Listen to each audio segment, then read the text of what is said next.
and this ride was about to crash hard.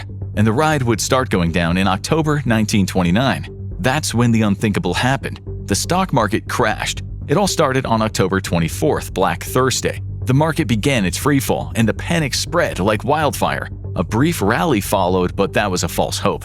By Black Monday and Black Tuesday, the damage was irreversible. The Dow plummeted, losing nearly 90% of its value over the next few years. The American dream turned into a nightmare for so many people. But the crash wasn't the end. It was just the beginning. Once the market collapsed, everything else followed. The economy froze, banks failed, businesses went bankrupt, people lost their jobs, consumers, seeing their wealth vanish, simply stopped buying. Factories and stores shut down, the whole country ground to a halt. And let's not forget the farmers. They'd already been struggling with overproduction after World War I. Crop prices were falling and they had debts they couldn't pay. It was a perfect storm and it was only getting worse. Then came the fateful decision from the US government. President Herbert Hoover, who had already enacted several major policies, decided to sign the Smoot-Hawley Tariff Act into law in 1930.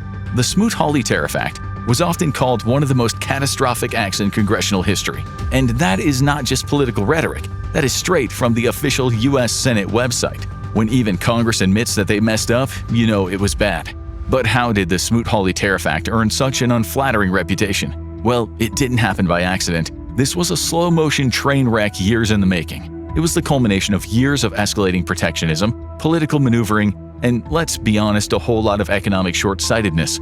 We've already talked about tariffs being a favorite tool of policymakers looking to shield domestic industries from foreign competition. But compared to what was coming, those earlier increases were just a warm-up act. When the Great Depression came, everyone in Washington was panicking.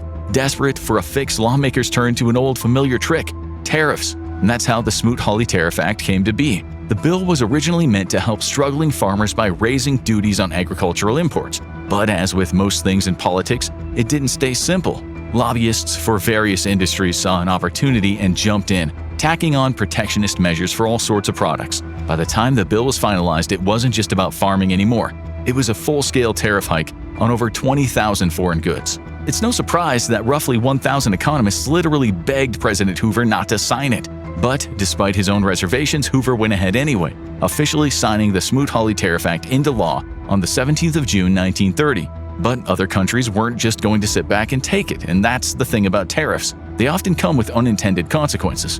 And so Smoot-Hawley ignited what economist Chris James Michener called the mother of all trade wars. 9 countries, Argentina, Australia, Canada, Cuba, France, Italy, Mexico, Spain, and Switzerland, retaliated almost immediately with tariffs directly targeting US goods.